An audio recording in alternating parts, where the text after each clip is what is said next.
I know a lot of people might be wondering, after exposing the father of my son, what happened? Even before thinking of what next to do, I receive a call from the mother. So the mother has no idea the son has taken me to the police station, and the mother calls me and tells me, I want us to sit down. And before we sit down, I want you first to bring my grandson. In fact, you're not supposed even to name my grandson the name you've named him. And I'm like, okay, who are you? I'm the mother to so and so. But the officer that was in charge, I think he had either he had died or he was transferred. They could not get rid of him. And because this money that time had money, there was no way my case would have been taken seriously. A very lovely morning from 254. My good name is Martha Soipan, and welcome back to my YouTube channel. It's been a long time, it's been a minute, but we are finally back. A lot of you might be asking, where has Soipan been? I've been around, and we thank God for your tolerance and patience, for always standing with me and also waiting upon me. Today I am back, and I want to start with a story that a lot of people have always wondered and have always asked. Who is Soipan? Who is the Iron Lady? Who is the voice of the voiceless? There she is. I'm here to explain. She is a woman born and raised in the early 80s in Nairobi, Kenya. I was born in Pumwani and raised in Nairobi before I shifted at the age of 2 in Nakuru County. I grew up as a child like any other normal child, being raised by my mom and also her siblings. At the age of 2, I was separated with my mom because she had to live in the Gulf countries to look for greener pastures. So I got a home in Nakuru County. I started my education like any other child. I schooled, went to school, and I remember those days we used to commute because where we used to stay and where the school was a bit far. At the age of 8, my mom came back.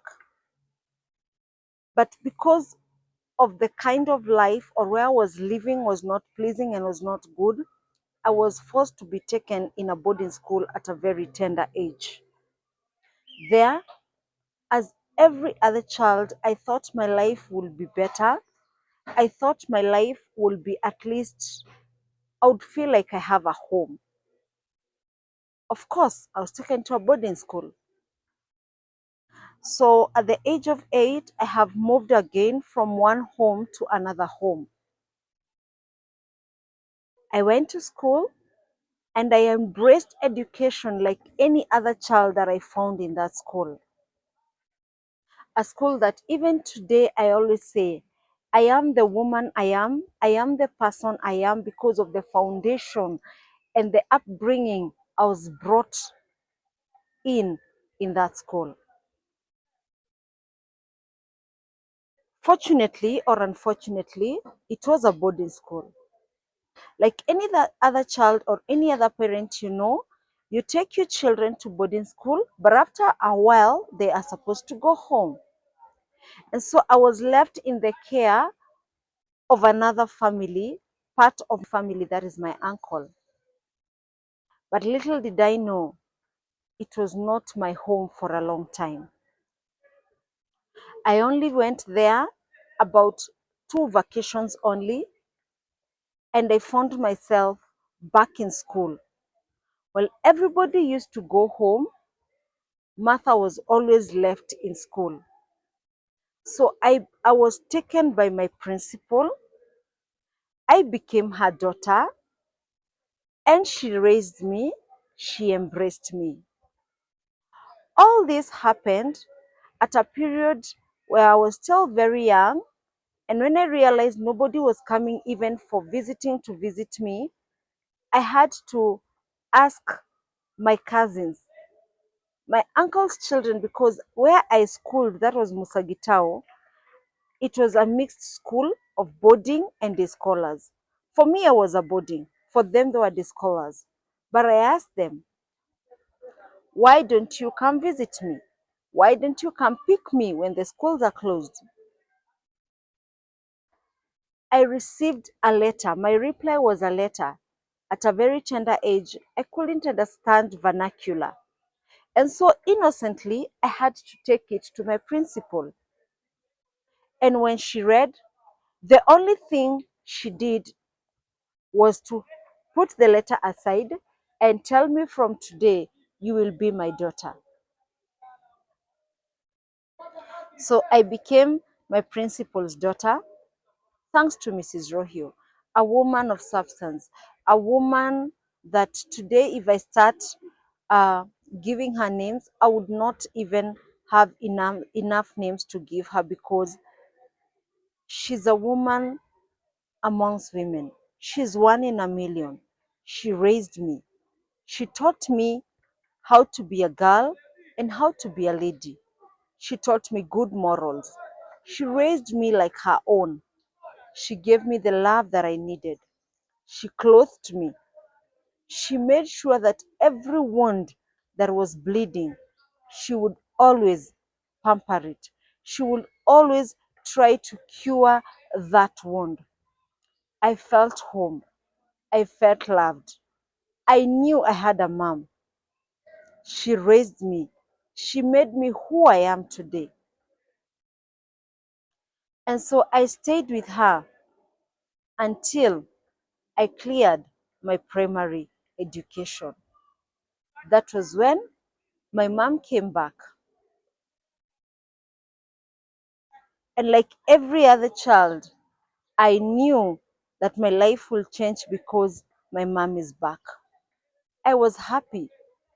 I jumped because I knew every love, every hug, every sweet name that every daughter or child is called by their mother, I would receive them. But when she came, would I say, is it fortunately or unfortunately again? I don't know how to put this, but in my mind, I kept on telling myself, maybe I'm not lucky to be loved. Maybe, according to the letter I was written, I am a burden. That is what I am, because my mom came and got married. And where she got married, I never had time. I never had time to bond. Let me take you back. A lot of people will ask, what do you mean by bonding? My mom left me at the age of 2 years. She came back at 8 years, took me to a boarding school, flew back to abroad for greener pastures, now came back when I'm 14. So I have no connection, I have no bonding with a mother. So there's a vacuum that already was created at the age of 8 up to 14. Now, when she got married, I thought we would live together, but that was not the case. Every time I would go to school and come back, I would always be taken up country where she had gotten married. So I would come back to home like today, and the next day we are opening school. So there was no time for me and my mom to bond. And today I've always said, and I'll keep on saying, there's nothing precious and something that you can always treasure as a parent like that time you're bonding with your own children. Because as they grow, you will never miss a chance to understand them, neither will they ever miss a chance to understand you. The minute you create a vacuum between you and your children, you create a very big vacuum that maybe in future you'd want to fill it, but it will not be able to be filled because already you allowed a vacuum to be created. Some of the things that happen even for our children and our parents, between their relationship, between their friendship, you ask yourself, where did I go wrong as a parent? But let me tell you something, you created a vacuum and you never thought that that vacuum will bring consequences. So I grew up, my life was from school to rural home. So I did all kinds of chores at home until I cleared my secondary school. But her marriage didn't last. And so when I cleared secondary school, there was no money for me to continue with my education. So I had to fund for myself. And because I had vowed in my heart, even when I was in school, that immediately as I clear school, I want to better my life. I don't want to live the kind of life I was raised for. I started working. I did all kinds of jobs. I did promotion. I washed people's clothes. I bought old newspapers and sold. I went to scrap metals. I had to do what I had to do because I wanted the best for my life. I wanted the best for my future. I wanted to become somebody. I didn't want to become a burden again to anybody because I felt I've always been a burden to people, and that is why I was always abandoned, raised by different types of people.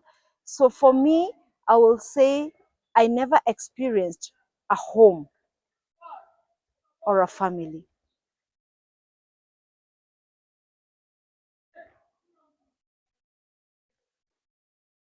In my life of working, I met a man. And because I never experienced what love is, he showered me with a lot of love, which today I realize was not love. He will take me to work and come for me in the evening. And because I had not experienced such attention and love since childhood, I knew I found someone who loved me and appreciated me. And like any other girl, when you feel loved, when you feel appreciated, when you feel pampered, when you call sweet names, we end up falling in the traps of the wrong people. Soipan fell in love and got married.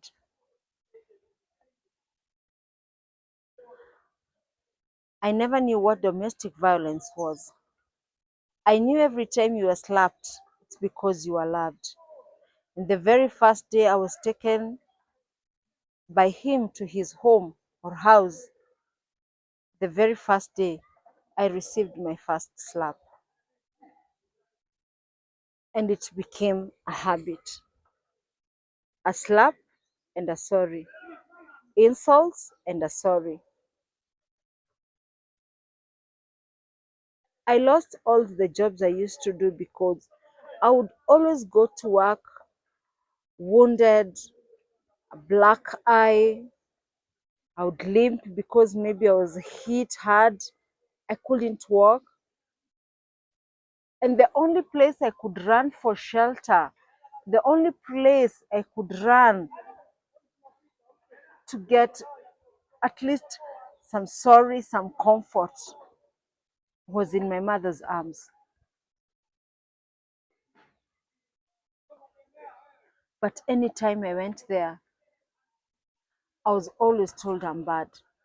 So I had nowhere to go. All this kept me in that man's house. And every time I would go back, he would tell me, I told you nobody wants you. You have nowhere to go. You will still come back here. I will still receive more beatings.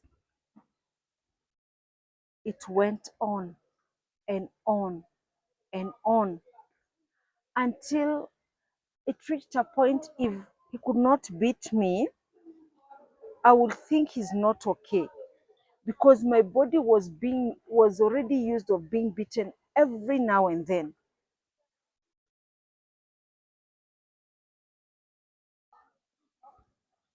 I became his punching bag.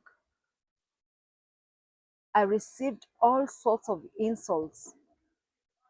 I was mocked by people because there was no day I would walk out of my house without a wound, without a black eye.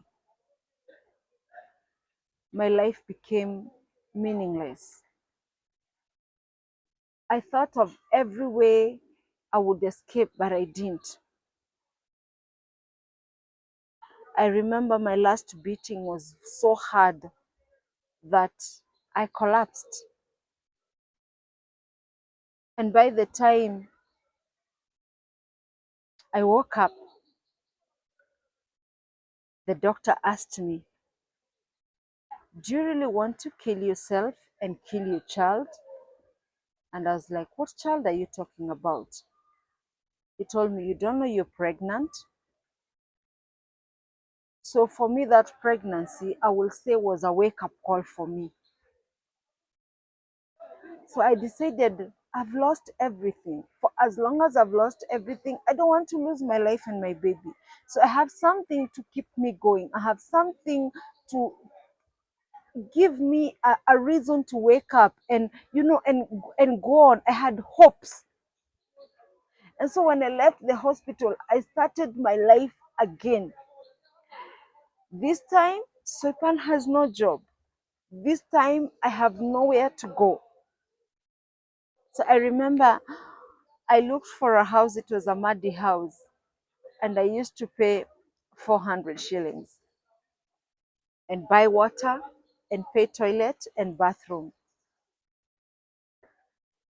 And so when I left the hospital and I started life again,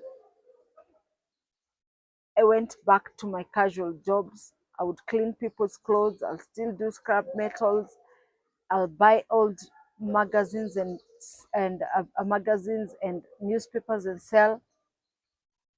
And when he realized I had moved on, so his life was to always wait for me on the streets when I'm leaving work. And because I'm not aware that someone is following me or someone is waiting for me somewhere, he would always attack me.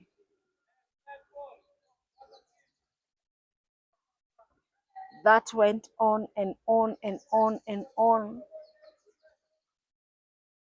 And I know a lot of people are wondering, why would you not report him? If I remove my the obis, I had taken him to the police like a million times, and the way he used to come out, I never knew. You'd arrest him in the morning, and by 10, he's out. So I had already gotten tired. Like all of you know, in Kenya, when you have something, when you have power, when you have money, even if someone tries to do anything for you, you become touchless. So for me, because I didn't have money, I didn't have any power. All my only strength I had was going to report him being arrested, being released. He'll come back and attack me, and I had nothing else to do. So it went on and went on until that day I felt I needed to go to deliver my baby. So I went to hospital, and like any other woman who is expectant, you're always eager to wait for your baby. I got complications. I went into labor for so many days, I remember. It reached a point I even told the doctor I wanted an operation, but they told me your condition is serious. We cannot put you on operation. So we'll still continue inducing you water until the baby is out. I went through a lot of pain. A lot of pain. People will come and deliver and leave me on labor ward. And you know how frustrating and how painful that is. But luckily, our God in heaven blessed me with a very beautiful, bouncing baby girl. But when my baby was born, the doctor asked me, "Were you going through domestic violence when you're pregnant?" I asked him, "Why?" "Because your child has wounds. Your child is not like any other normal child." So my child was taken into the incubator, and I'm next to my daughter. And just looking at her struggling for her life, it pained me, because all the beatings I experienced, all the beatings I went through when I was pregnant, I never knew I was supposed to always go for checkups. And I didn't even have that kind of money to always go to the hospital. By then, like people say nowadays, maternity is free, everything was being paid. After a while,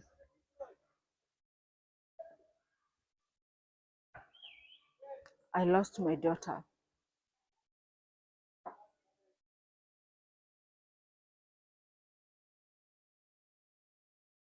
Something that pained me so much.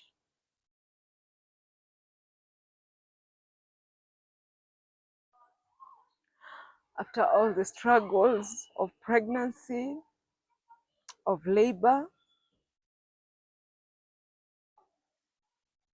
I lost my hope. I lost my strength. She gave me strength when everybody had abandoned me. She gave me strength when I was carrying her in my womb. I knew I had someone who would always keep me busy, no matter the position or the situation I would be. But now she has gone.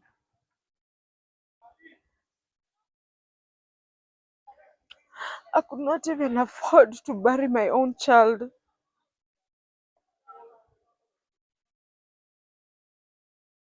I asked God so many questions, but I couldn't get the answers. I even cursed the day I was born. If I couldn't save my baby, I cannot even be able to bury her.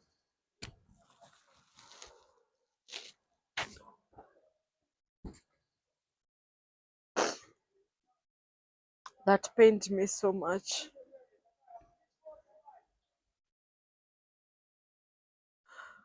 So when my daughter died, I remember it was during the post-election violence. That was after my daughter's death. My mom took me in. But even when she took me in, my ex-husband, because we had separated, kept on looking for me. And every opportunity will see me on the road, he'll always beat me and tell me I killed my baby.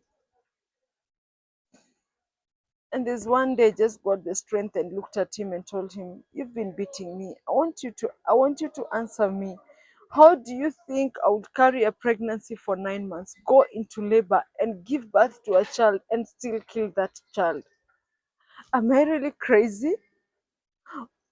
You never wanted me. You've always beaten me when I was pregnant. Why are you so concerned right now that my daughter is dead? You never even bothered to come and know how she was buried."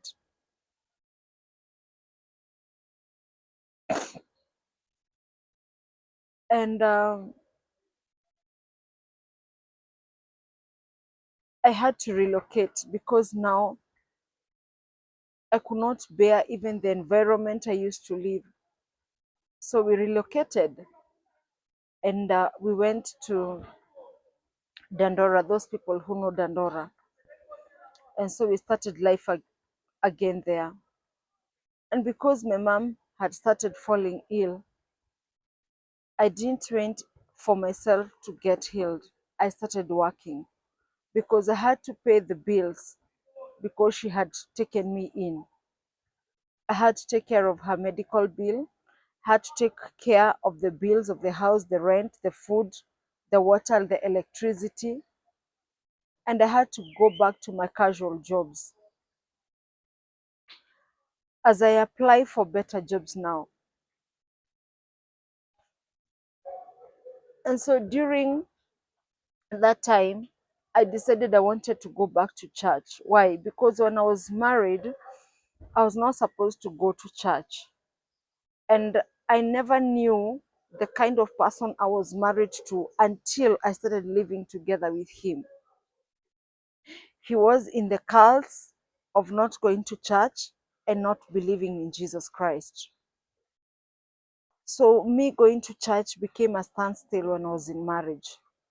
But now that we had shifted and started life again, I decided to go back to church.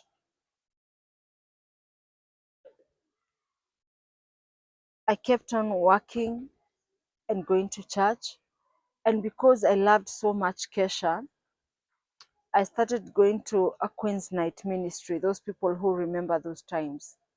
And during Sunday, there was always a service, and I used to go to their church now. I went there until one day, the main pastor recognized me and was like, this girl has been coming to Kesha, coming to church very early, always praising and worshiping nicely. Would like to know her. And so I was given an opportunity to introduce myself in church.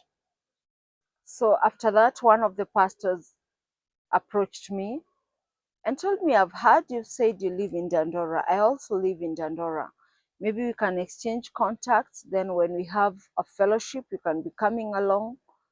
And because I had missed that bond between me and my God, I saw it was a good opportunity because now I would not be coming all the way to town for fellowship, but during the week I would have time within the estate in Dandora.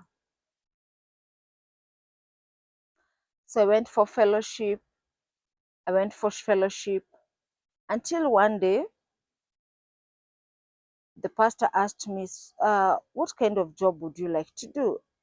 I told him, I'll give you my CV if you can try get me a better job rather than what I do, because that time I was still cleaning people's clothes. And so he offered to take my CV and look for me a job. And I never knew he had a motive.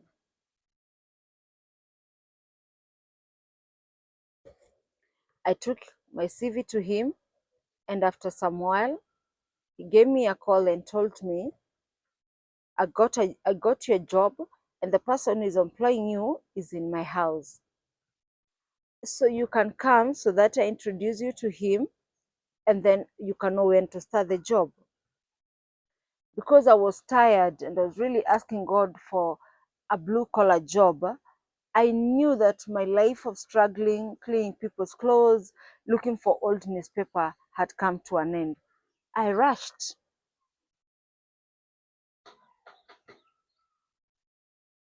But that was not the case. Not all that glitters is gold. On my arrival, I knocked the door and I was told to come in. So I pushed the door inside for me to get in. But I didn't know what was awaiting for me.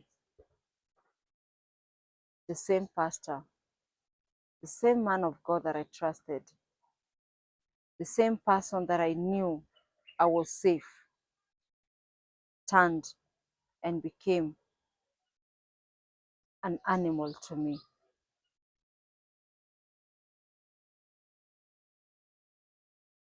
He overpowered me unaware. He caught me from behind. And by the time I thought I could rescue myself, it was too late. Because already he was prepared. He defiled me. He raped me, torn my clothes, and threw me out of his house. I went home devastated. I felt dirty. I couldn't look at myself in the mirror.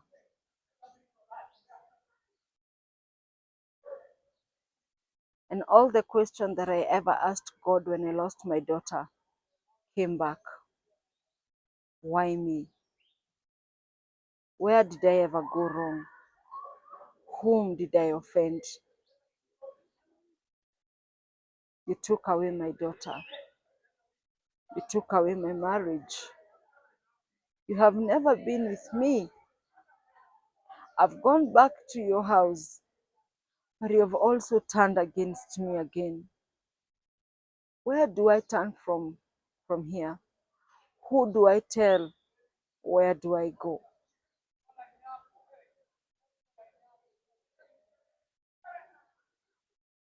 And from there, I tried all sorts of ending my life, but it was all in vain. Suicidal thoughts were always lingering in my mind, but there was nothing. Everything I tried, nothing came positive. Later on, I felt sick. I went to the hospital and I was told I'm expectant. I gathered courage and went and approached him and told him, after what you did to me, this is the results.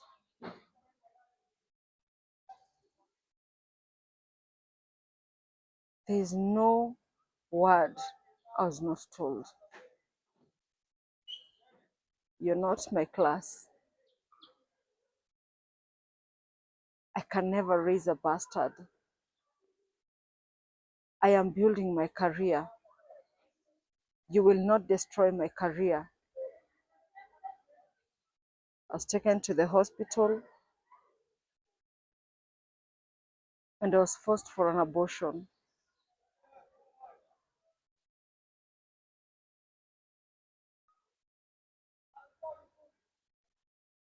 But God never allowed the abortion to take place. I managed to escape.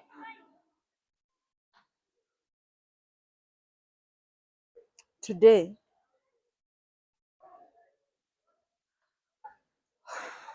when I remember or when I recall the pains and frustrations I went through in the 9 months of carrying my son,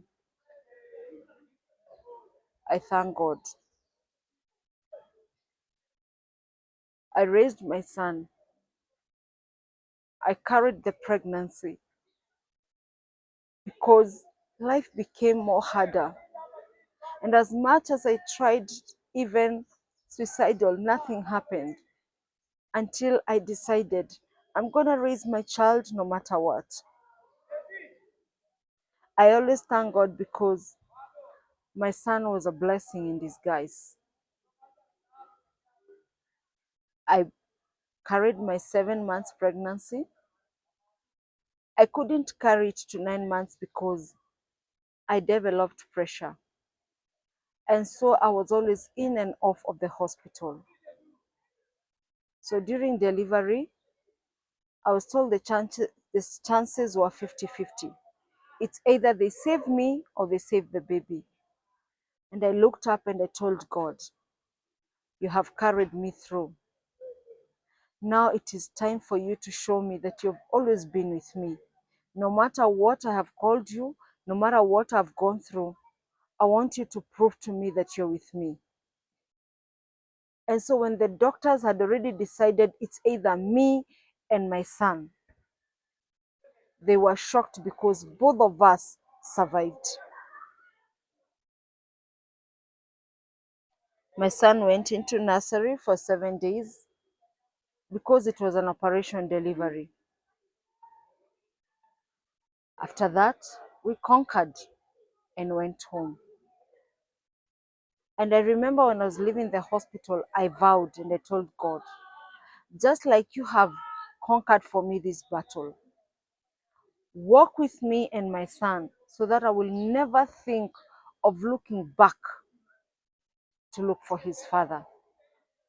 Bless me mightily that my son will never lack anything that will force him to ask, where did my father go?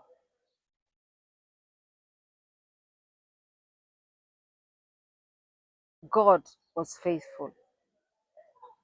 Something that even today I tell God, if there is something I will always do, is always depending on him because he has never abandoned me. I raised my son, and today I call him my man, because he has become a person that understands, that knows, that feels my pain, that knows how I'm feeling. And our journey has been a journey of grace, a journey of favor, a journey of testimony, from one testimony to another.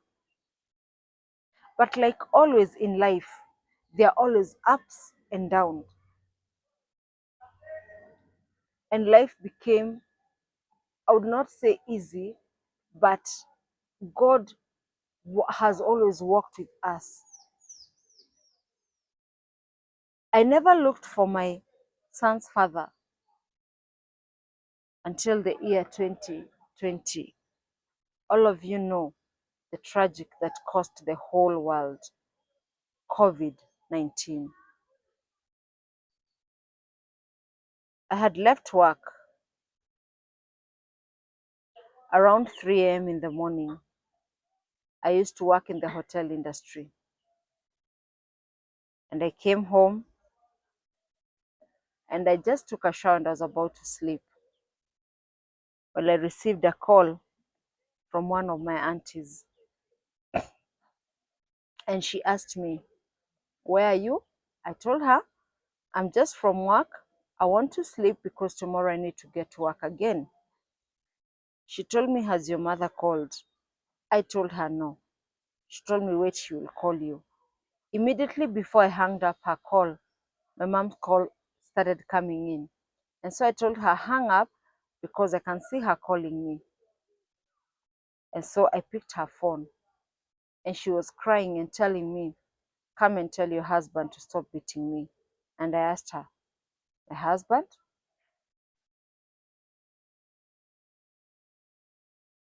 She said, "Yes, your husband." "Which husband?" She called him his name. So I got shocked and I hung up and I called my aunt. And my aunt told me, "Has she told you?" "Yes." So my aunt told me, "Is this not the man? It's been over 15 years. You people separated. And by the time you guys were separating, this person had beaten you almost to death. We even looked for him, but we couldn't find him." "Yes." Okay. So my aunt told me, "Wait, because it's still 4 a.m. in the morning. Wait until 5. We go and see what is happening." But I couldn't. I could not even sleep. I was so uneasy. And so, like, after now, I told my aunt I had to go. So my aunt told me, "It's okay. You leave. I'm also leaving. We meet." So I'm the first person who got to my mom's house. And because I was angry, I really wanted to know, where has this man come from and is beating my mom? So I went and walked in the house. But with all the anger, all the force I had come with, something stopped me. Getting into the house, the position I got my ex seated in my mom's house, I lacked word. I became dumb. I couldn't even talk. Actions speak louder than words. Before I could sit down, my auntie got in. She was also shocked on what she saw, but she got the courage to ask questions. She asked, "What are you doing here? Why are you in my sister's house? What right do you have to beat her? And you, my sister, why is he in your house? What right has he got over you to beat you? And for how long has this go on?" So my mom could not answer. And so the man got the courage to answer my aunt. And the answer he gave shocked us all. Don't you know we've been husband and wife over 15 years? Don't you know we've been together? And my auntie was like, have I have I heard clearly, or am I dreaming? This man said, no, I've said what it is. So does it mean even when you're married to the daughter, you are still with her? Yes, she was the one behind. Every time I was being taken to police, she was the one coming for me. She was the one releasing me. When you guys looked for me, when I had beaten her almost to death, she was the one who had hid me.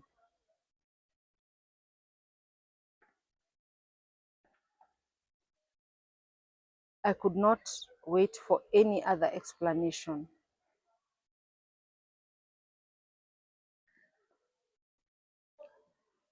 I had to walk out and run.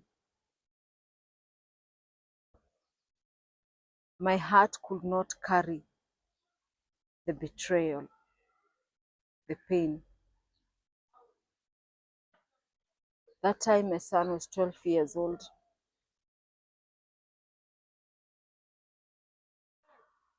I went home, and the pain of losing my daughter in 2008 came back. The wounds that I had tried to heal and forgot came back. I locked myself in my bedroom. I cried. I wondered, whoever said that the only person that can carry someone's pain and child is a mother? Whoever said that, that proverb is a lie.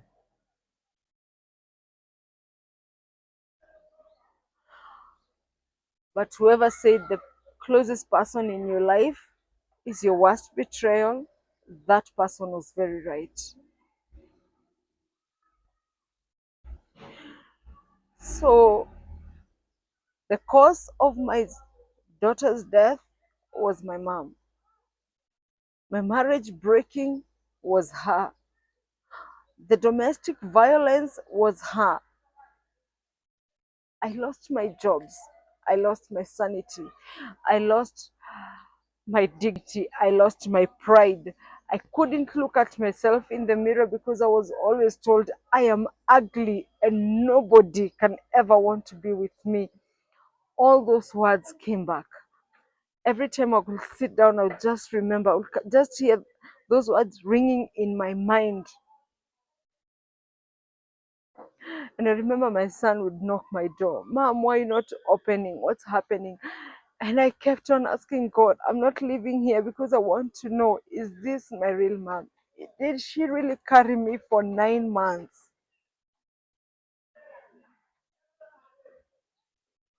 My heart was stabbed. My heart was heavy. I cried until I could not cry anymore. And so I couldn't lock myself in the room the whole day. At the end of the day, I knew I had to open that door and face my son. With or without the answers I needed, I had to gather strength and put a smile for my son. I opened my door and I told my son I'm fine. And so I prepared, we had dinner and slept. And the next day was like any other day to go to work.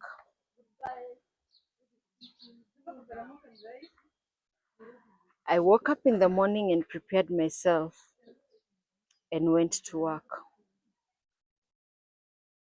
only to reach at work and the government announces all restaurants to be closed down. So when I thought my work would keep me busy and not make me think of what I've seen, what I've heard, what I've gone through. All restaurants were closed, and being in the hotel industry, we were forced to go home. Schools were closed too, so my son is at home. And whether I like it or not, I cannot pretend anymore. So I had to put up a lie and tell my son, I'm just stressed. You guys are at home. We've lost our jobs. When will COVID-19 end? So 2 weeks later, I received a call from one of the sisters, and she told me, your mom said sorry. That's all. So I said, it's okay. If she said sorry, well and good. So there was no explanation, this is happening or this happened, why. She just said sorry. So I said, it's okay. After a few days, she fell sick and she called me, and I went, and I found she was in a critical condition. So when I went to the hospital, she was already transferred, and we were told we were supposed to take her either to Kenyatta or Kijabe. And because of COVID-19, all of you remember that time, the Kenyatta National Hospital used to take in only emergencies cases of COVID. So it's like the whole facility was filled with COVID people. So, and then we could not go to Kijabe because we were now living from one county to another, and the government had locked down people traveling from one county to another to avoid the spread of COVID-19. So the only option I had was to take her to a private hospital, an orthopedic hospital that was St. Peter's along Wayakiwe by then. So I took her there. She got admitted and she started getting treatment. She had no one else but me. I closed my ears and I took care of her.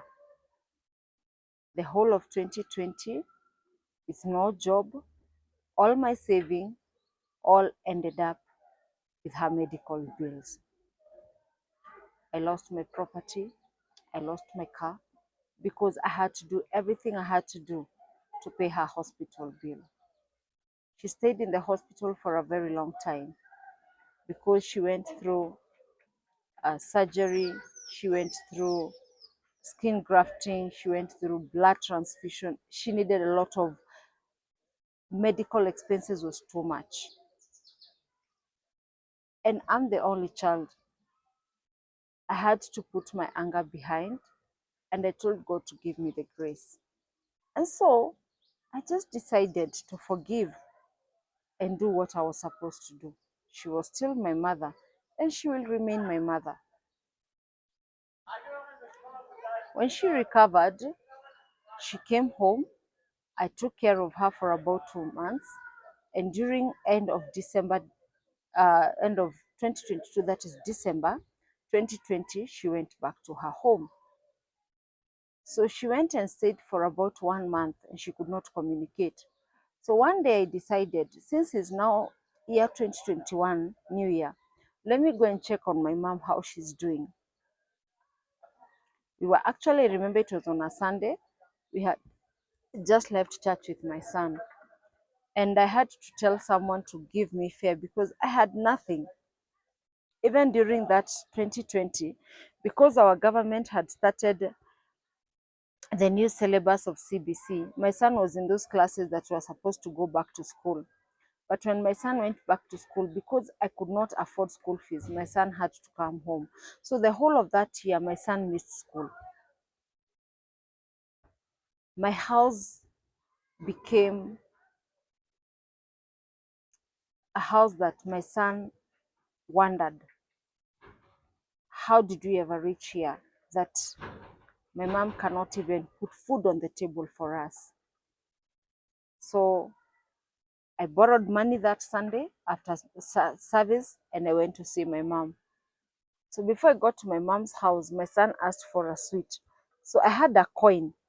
So I gave my son the coin and told him, go buy the sweet as you meet me at grandma's house. So when I got to the house, I expected to find my mom, but I found them with the same man, enjoying themselves, eating. Then I wondered,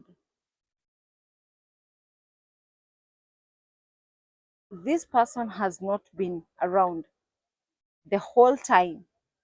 9, 10 months my mom was sick. I never saw him. My mom said, I'm sorry. Actually sent a message to the sisters, I'm sorry, I'll leave this man, nothing else. Now they're together, having fun, enjoying, eating. Well, I've even borrowed fare to come and see here. Because I didn't want my son to watch what I've seen, I had to turn before my son gets in and we go back. So my son kept on asking me on our way, why didn't we not get into Shushu's place? And I told him, no, Shushu is not around. Okay. Why don't you call her? I don't have credit. I had to put up a lot of lies. I came home and I could remember on our way, I was even asking, wondering, why is this car not going fast? Because I really wanted to get into my house and lock myself and, cry the bitterness, the pain again. Now this thing is coming back now with a lot of force.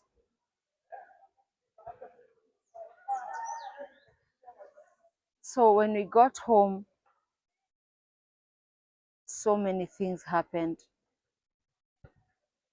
I became a person that I think I never knew who I was anymore. Because now I've never gotten answers, and these things are happening every now and then. Who will understand me or who can understand what I'm going through? But I never got anyone.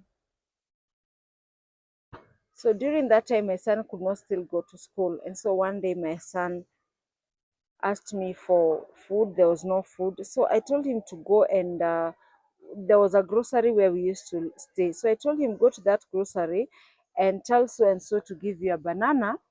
I'll come and pay. So when my son went there because he was hungry, that the owner of the grocery insulted my son in vernacular and told him in vernacular, but I'll put it in English for you to understand. Your mother's work is just to borrow. She doesn't pay. First, go and tell her to pay before I hand over anything to you. So when my son came and told me that, I really felt bad. And before I could even answer my son why he was told that, for the first time in 12 years, that was the day my son asked me, Mom, why are we suffering? Where is my dad? A question I had told God never to allow my son ever ask me. But 12 years down the line, that question came.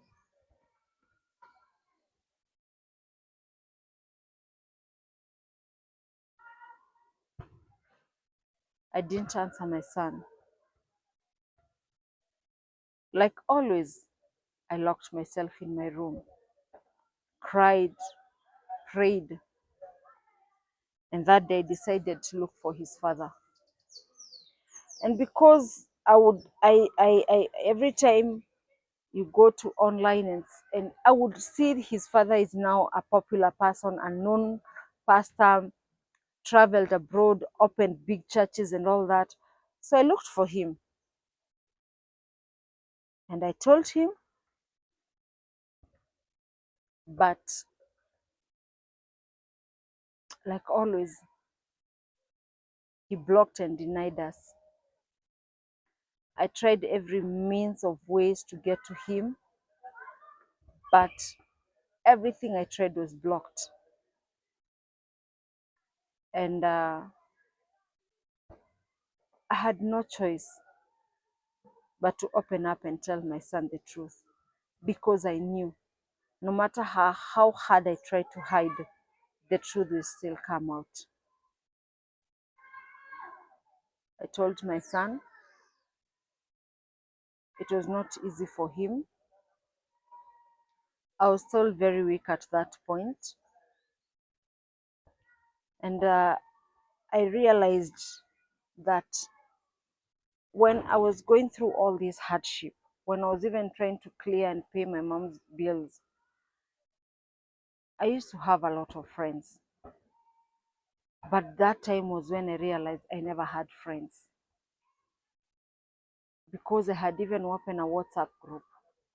But I remember there's a day I slept and woke up and found the WhatsApp group was only having 3 people.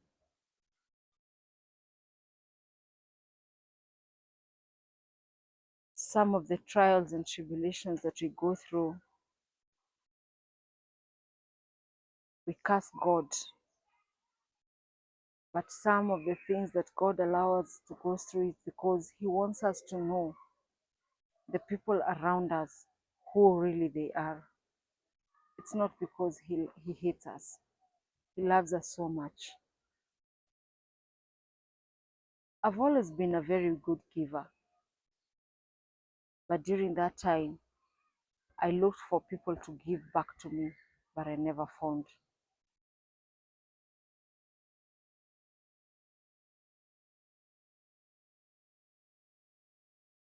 2021 April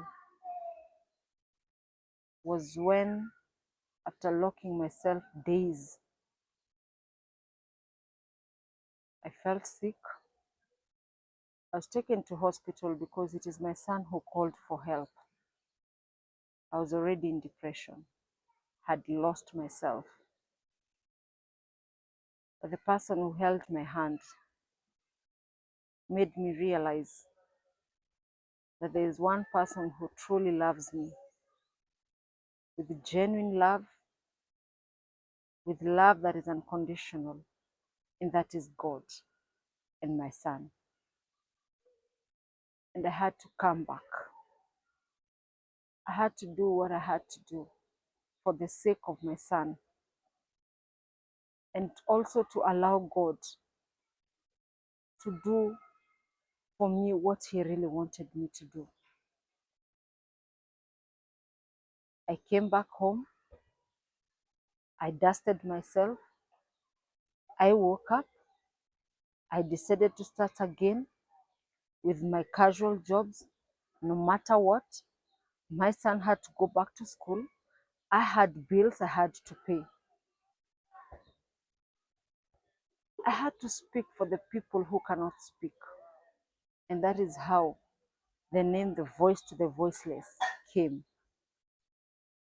Because no matter how hard they tried to break me, I never broke. I became the Iron Lady that you see today. My journey is long. It can never come to an end. But I conquered, and I'm still conquering. Life can be very unfair at times, because even after I went on social media even to look for his father, he still denied. My son has been my strength, my backbone, my source of hope and inspiration in all that I do.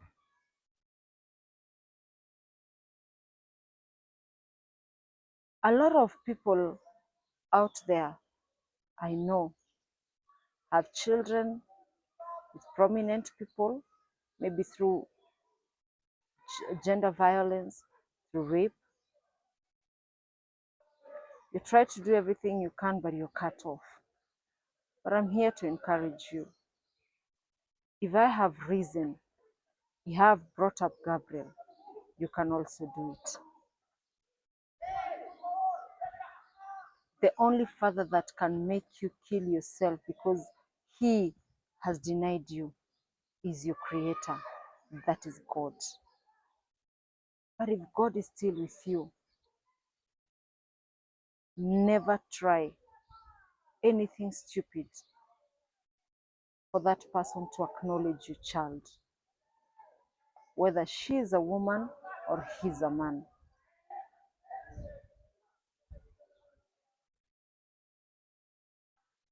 I know a lot of people might be wondering, after exposing the father of my son, what happened? Now, today is that day that all of you have been waiting for. A lot of questions. What happened? You aired the story. Then what happened? Did your life change, Soipan? Did your son's life change? Did the father recognize him again after, Now, not like I've always said, not all that glitters is gold. I aired the story, yes. He continued denying. But immediately the story was aired. The next day, Soipan received a call. I totally remember, like, it is so fresh in my mind. I had just finished my house chores in the house. Kama kawaida, every woman wakes up in the morning on a Saturday. You want to do general cleaning, you want to remove your curtains, you want to do laundry. And I'd just done all that, taken some tea. And then I decided, let me just take a nap and rest my back. And I receive a call. And this call comes. Hello, are you Martha? Yes. You've been reported at Kinyago police station. You need to bring yourself to the DCI office. Someone has complained that you aired your story and you put his picture all over social media and you're answerable to that. And I was like, okay, so who are you? I'm so, I'm a DCI at Kinyago police station in Dandora. I need you immediately. So I hung up the phone, and even before thinking of what next to do, I receive a call from the mother. So the mother has no idea the son has taken me to the police station, and the mother calls me and tells me, I want us to sit down. And before we sit down, I want you first to bring my grandson. In fact, you're not supposed even to name my grandson the name you've named him. And I'm like, okay, who are you? I'm the mother to so and so. So you're the mother to so and so. You've just seen the story. You don't know. You never recognized me. You never knew I ever existed. Now that you've had I have a son somewhere, you insist I had to bring my son to you, and to make the matter worse, change also the name. I remember that time I was just about to call my dear friend Ngugi, and luckily or unluckily, she called and she told me, so how far is the story? I guess your phone is ringing a million times. I even told her I was about to call you. I've just received a call. I've been summoned by the DCI. Where? And who has reported you? Mr. Sami Cairo. Okay. So she tells me, forward me the number. I'm the one to make the call. So she calls and tells the DCI, unfortunately, the channel is mine. I'm the one who aired the story. I'm the one who put those pictures there. I have evidence why, because even before I aired the story, I made a call live. He denied, he blocked us. And so I had no other choice because I knew the lady was talking the truth. So unfortunately, she can't come today. Allow her to come tomorrow and she will come with me. So the DCI said yes. So the next day I woke up and I prepared myself. And by the time I got to Kinyago police station, I found Pastor Sami Cairo there with the wife, the police officer. So when I got there, I told the DCI, yes, I'm the one. Yes, he defiled me. I have my OB number the day he defiled me on March 2009. This is the OB number. So they went to the records. And I remember that time there was no this computer. Nowadays in the OB, you guys, if you had any case with the police station, nowadays they don't write on the big book they used to write. So they had to search for those books, and they saw, and it was there. But the officer that was in charge, I think he had died or he was transferred. They could not get rid of him, and because this money that time had money, there was no way my case would have been taken seriously. So there was a lady here, and I really thank God because that office had a lady and two men. So that lady asked this man, so that now that we have the evidence, do you still want to continue with these charges? Did you rape her? Yes. Does she has your daughter, a son? Yes. So were you called? Because now we can see. Yesterday you came and reported. She has even said, I have enough time to sit down and watch this video and realize that even before this story was aired, there was a live call. And how you responded. So the officer was very much ready. Martha, do you have time? I have all day. Take your time and watch the movie. So they were watching and they were just forwarding until it got to a point they even had the phone calls and how the response was. So this officer, the DCI, asked Pastor Sammy, do you still want to continue with the case? Because me, I will tell you very well, you've already gone viral and there is no way of turning back. So you either take responsibilities or you sit down with this woman and sort things out. So remember when we were at Kinyago, he said, I want to withdraw the case. Okay. Luckily, by that time I got there, God had already made a way. I had already gotten a pro bono lawyer, a lawyer who was ready to take me to court and fight for justice for my son. So when he withdrew the case, he insisted the mother wanted to see me. So the mother came and saw me and still insisted they want their son back. I told them, there's no way you can take my son back. You've never seen him for 12 years. Why now? Just because I have a son? That cannot happen. So, okay, you go home. I will plan when we meet and we'll sort things out. So I came home, I relaxed. And 6 months passed. And so my lawyer asked me, it's been 6 months. Have these people ever reached out to you? No. So it's high time we take action. So a letter was drafted to them. And when the letter was drafted, before they replied, I remember he called and asked me for the fee structure of my son. So I sent him a fee structure. And that time, the only thing he paid, I remember he paid 10,000, sent me the receipt. The letter went mute. So when another letter was sent to him for them to come and sit down and have a discussion, that was when they looked for a lawyer, and the lawyer sent a message to us through a letter that he has denied he has a child. If he still insists my son is his child, we go for a DNA test. And I agreed. And since, according to law, when you request for a DNA test, you're the one to pay. So we went for a DNA test, which he never turned up. We were at the hospital the whole day until we made a call. We were given a funny excuse, and from there, it was back and forth. We went for a DNA test. There was always an excuse. Another DNA test was always an excuse. A pro bono meeting was always an excuse. Then now, that was when the lawyer started exchanging letters. Then I started receiving threatening calls. Then a lot of demands from the mother that they want my son to stay with them.